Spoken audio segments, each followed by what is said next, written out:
All right. Hi guys. I figured I would make y'all a video just to kind of go over some stuff because I figured that would probably be the best way to explain. Abby kind of knows what goes on, so we should be good there, but I just kind of figured I'd give y'all a run through. First, we start off with the countdown video that lasts, I think it's 3 minutes, so you can play that when they're coming in like at 11 because kids are always coming in late. After the countdown video ends, the kids are you make them sit down. I find it's better if we just make them sit down at first because then they don't get like trying to play. I tell them we'll have time to play after. So I kind of just make them sit down. After that, we have either one song or 2 songs of worship depending on how the kids are engaged. I usually do one and the kids are done. Like you'll see the younger kids, I kind of like clap with them and dance and they're into it, and the older kids are just kind of sitting there. So usually just one song. You can kind of pick which ones you want because by hitting the next button you can go to different songs. After that, you'll scroll over to, in the toolbar of the DVD menu, you'll scroll over to the big, it's the scripture verse. It's right after the worship. We do not have a remote, so I believe for that you will have to open up the disc and open and close it again and make it reload. Otherwise you would have to like play through all of the worship songs. So after that, it's the scripture, which is Ephesians 3:18, and it's really cool because they've been learning it this whole this will be the 3rd week they've learned it, and they are learning it, and most of the kids have it memorized. After the scripture, you go over to the big lesson. The big lesson's like 7 minutes long. After the lesson is a quiz. The quiz is a better way for the kids all of them to participate in answering the question. It's basically true or false. So when the quiz is being taken, there'll be a little kid on the screen, and that little kid will pick an answer. What our kids have to do is answer whether they think that kid is right or wrong. Also, I didn't mention this. The kids kind of like it when all the lights are dark, and it kind of keeps them less distracted with what the other little kids are doing because they're usually not paying attention all that much. So after the big quiz is over, you can over to the under the toolbar again is called Game Time Music. It has like some funky kind of music that just kind of sets the tone for when we play a game. So then that could be playing. Turn the lights on. After that, it's game time. Now this week, the game is called Dragon Tales. What they'll be doing is cutting up some rags, and they're going to put them in the back of their pants.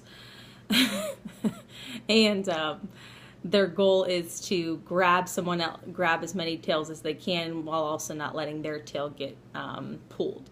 If their tail does get pulled, they have to sit down. Usually with like the preschoolers, 3 and 4, we usually just let them run around and it doesn't really matter what they do. So that's the game part aspect. At this point, you should be probably about 30 minutes into your service, 35 minutes. If you're not, play the game over and over again because otherwise the kids are going to be really bored. So I try to make sure I'm at like at least the 11:30, 35 mark. If you're over, that's okay too because you'll have plenty of time.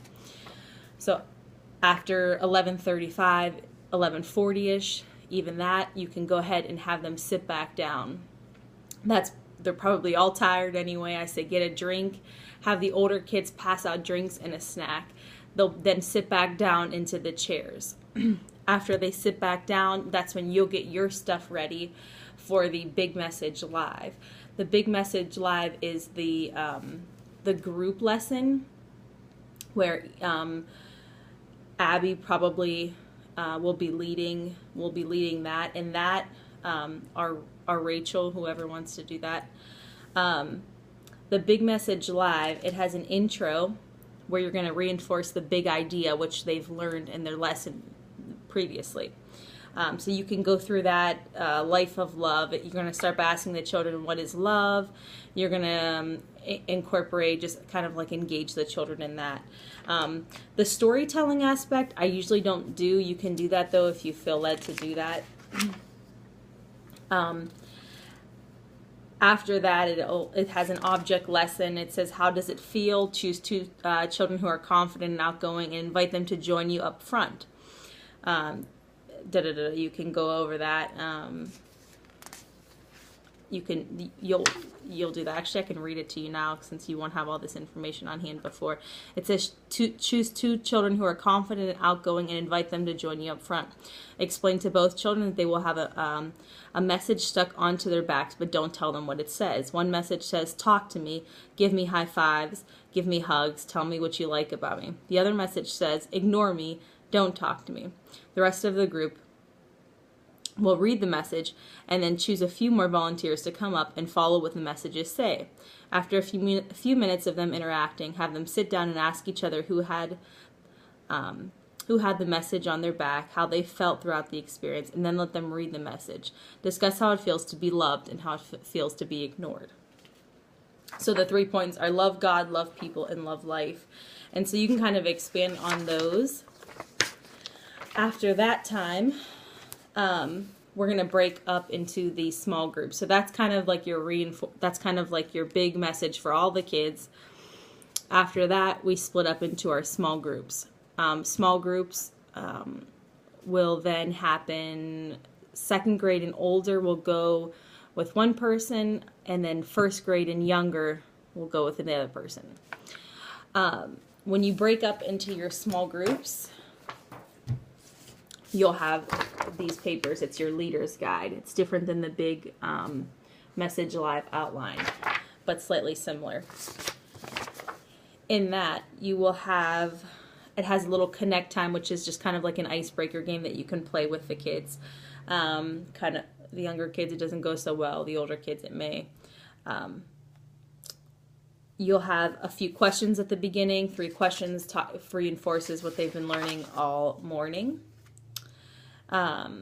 After that, there's a big activity. It's just follow the leader. You can play that with your kids, and it's actually a little easier to play it with the designated age groups because the younger kids are on one level and the older kids are on another. So just this follow Jesus example, play a game of follow the leader, Simon Says. After that, go over our scripture, which is Ephesians 3:18. Have them say it out loud, and you'll be surprised how much they know because they really have been learning this, and it's really been drilled into their heads. Then we can go ahead. It's ask gods and thank you gods, and this is their time to ask God for something or to thank God for something. Encourage them with writing it down, and then you can hand it to me, and then we do pray for those. Last week we prayed for Tina.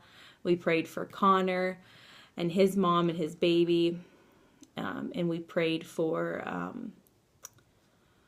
a sick cat. So we do pray for those, and I just want to encourage them that prayer does work and that they can pray, and because some of them don't actually get a chance to pray unless they're at church. So encourage you to just reinforce that that we are praying for them and that prayer does work. After prayer time, they have their activity sheets. The older kids, if they're like 11 and 12, there's a preteen one that I printed out. So I have 3 of those, and then these are the worksheets for the younger ones. When I was looking at the training videos, they said don't really worry too much about focusing on the worksheets. If some of them don't want to do them, don't worry about it. As long as that some kids don't really learn from activity sheets, and that's not that big of a deal. We all have different learning styles. But I do tell the parents every week as they're coming in and bringing their kids, I show them our scripture verse, and I do tell them that, there are some like questions for the parents. So I always reinforce it so the parents know that like we are teaching their kids. All right, so just to wrap things up, this is how the outline will go. We have our countdown video. We have our worship song, our 2. We have the scripture video, the scripture, the big lesson video, the big quiz. After that, we play our game together, which will be the dragon tales. I'll have those tales for you. And then we come all together for a drink and a snack. While they're eating, you're going to do your big lesson, your live lesson. After your live lesson, you're going to break off into small groups. Your small groups, you'll have like your icebreaker game. Then you'll have your couple questions. You can play your follow the leader game. After the follow the leader game, your scripture verse, go have some prayer. And then after that, activity sheets. And then after, if there is time, which there usually is never any time, parents will start coming in then. Kids will be wanting to leave. A good rule that I have, even for the older kids, is they do not leave unless their parents come. And if they have a problem with that, I just tell them, hey, listen, you're like 12 years old. If your mom wants you to be in church, you can go into church, but this is a rule and you have to abide by, because then the younger kids are going to want to go too. So their parents have to come get them. Later down the line, we may have to have some kind of sign out sheet in that. But if I see their parents like coming towards the door, I'll just say, hey, you can go ahead, and I like make eye contact and let them go. But I think that's it. If you have any other questions, I'll have all of this information organized and in bins. In folders for you. I'll have the video set up and all that should be good. Also, I have little containers of candy and pencils and little prizes that you can take into your small groups. I tell the kids if they answer a question, I'll like toss them a piece of candy. It kind of keeps them motivated throughout that. Thank you guys for doing this. I thank you for your willingness to do this. I know that you will be blessed by it, because I am every week that I do, and I really enjoy doing it. And the program is awesome. So thank you, and we will see you Sunday. Bye.